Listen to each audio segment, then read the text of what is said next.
warahmatullahi wabarakatuh. Salam Kukar Pintar. Apa kabar anak-anak? Mudah-mudahan kalian sehat sehingga kita dapat mengikuti pembelajaran pada hari ini. Nah, tidak terasa kali ini kita sudah sampai pada pertemuan keempat. Bab 4 tentang tentang teks laporan hasil observasi. Nah, bagaimana anak-anak? Sudah siap menerima materi pada hari ini? Ya, siapkan buku kalian, alat tulis, buku yang kita gunakan.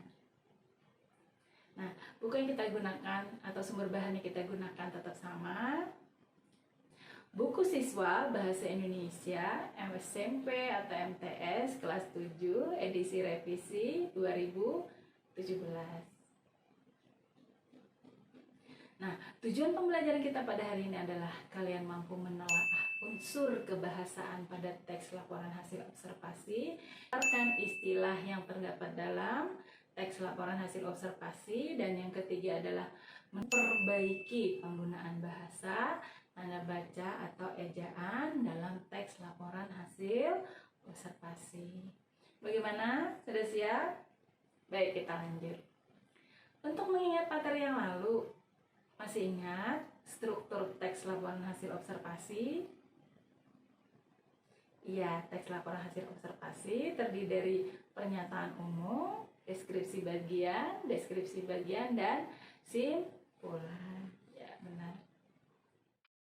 Baik, kita lanjut. Menelaah bahasa teks laporan hasil observasi.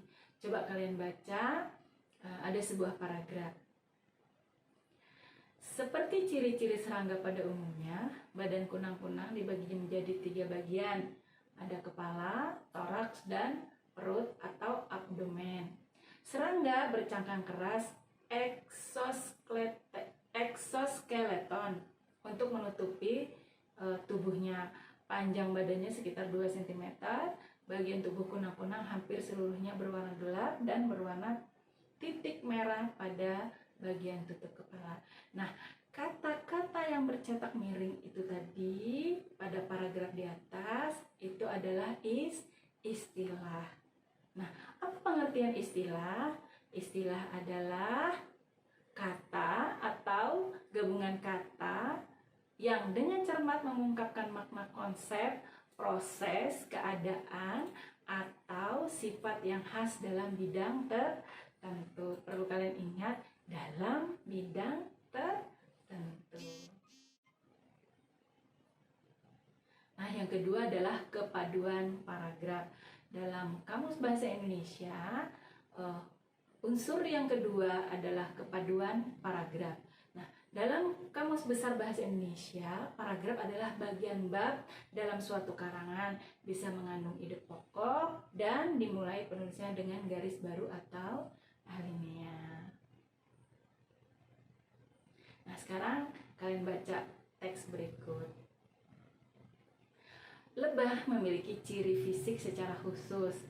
Sebagai serangga, lebih memiliki 3 pasang kaki dan 2 pasang sayap. Nah, beberapa jenis lebah memiliki sengat yang sebetulnya bersifat fatal jika sengat digunakan untuk menyengat atau akan mengakibatkan kematian bagi lebah sendiri. Hal ini disebabkan oleh adanya sengat dan kantong kelenjar yang terlepas dan tertancap pada sasaran. Seperti ciri-ciri serangga pada umumnya, badan lebah dibagi menjadi 3 bagian, ada kepala, torak, dan perut. Lebah memiliki berbagai manfaat dalam dunia kesehatan. Nah, secara sekilas kita tidak ada melihat kejanggalan pada paragraf, tapi pada saat di akhir paragraf ada kalimat yang tidak padu. Nah, kalau di atasnya membicarakan tentang ciri fisik lebah, nah di bawahnya membicarakan atau kalimat terakhir membicarakan tentang manfaat dari lebah. Nah, ini tidak ada hubungannya dengan kalimat-kalimat sebelumnya. Nah, kalimat terakhir ini merupakan kalimat yang tidak padu. Yang ketiga unsur kebahasaannya adalah kalimat yang mengungkapkan klasifikasi.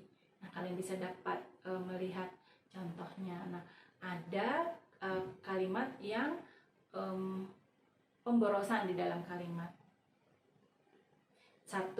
Berdasarkan bentuknya, maka terumbu karang dapat dikelompokkan menjadi 2. 2. Manfaat daripada pasir putih untuk kehidupan sangatlah banyak. Nah, kita dapat melihat bahwa kedua kalimat ini menggunakan kalimat, ada kata-kata yang tidak diperlukan. Nah, contoh nomor 1, kata yang tidak diperlukan adalah kata maka kita hilangkan kata itu. Yang kedua adalah manfaat daripada. Nah, kata daripada itu digunakan untuk membandingkan dua hal yang berbeda. Sudah paham? Baik, kita lanjut. Yang keempat, unsur kebahasaan yang kita perlu kita bahas adalah menyunting kalimat boros. Nah, kita ada contoh.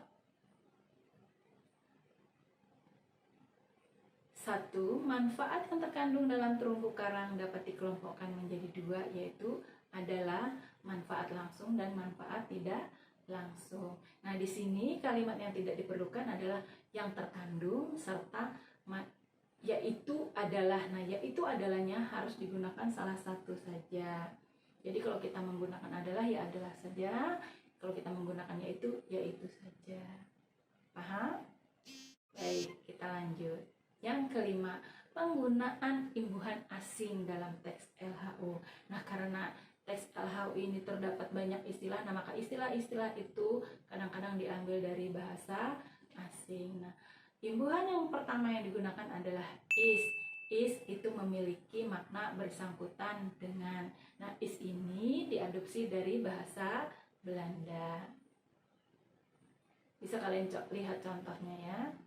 Nah, ini bisa kita lihat contohnya dari bahasa Belanda, dari bahasa Inggris kemudian dijadikan menjadi bahasa Indonesia.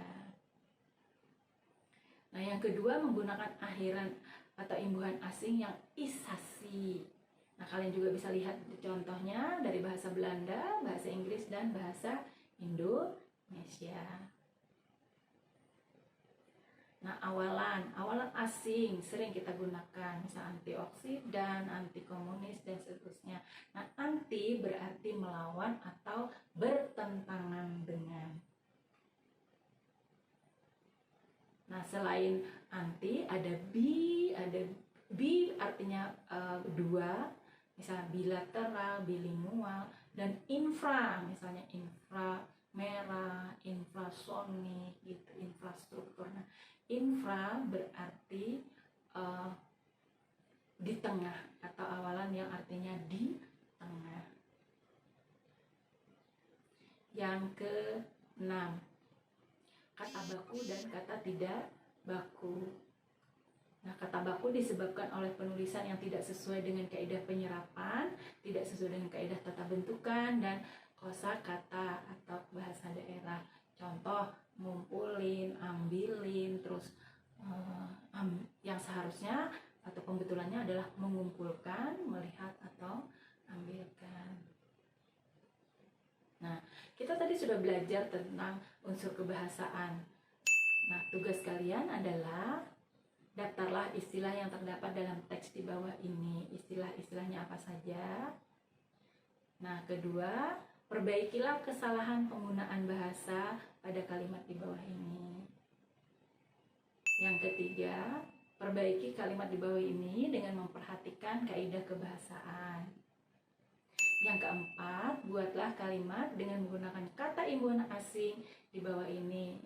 Contoh, ultraviolet dan inframerah. Nah, 5, bakukanlah kalimat di bawah ini atau kata-kata di bawah ini. Kalian dapat mengisi tabel yang sudah ada. Nah, setelah kalian mengerjakan tugas, buatlah peta pikiran tentang teks LHO. Nah, unsur-unsur kebahasaan apa saja yang terdapat dalam teks LHO? Kalian dapat mengisinya di kolom-kolom yang sudah disediakan. Nah, anak-anakku, itu tadi pelajaran kita tentang unsur kebahasaan yang terdapat dalam teks LHO.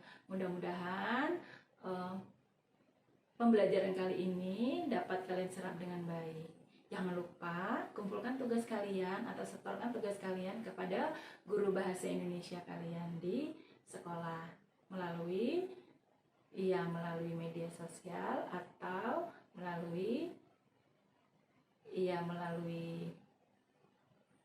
pertemuan langsung. Nah, anak-anakku, demikian tadi pelajaran hari ini. Mudah-mudahan bermanfaat untuk kalian. Ibu akhiri, wassalamualaikum warahmatullahi wabarakatuh.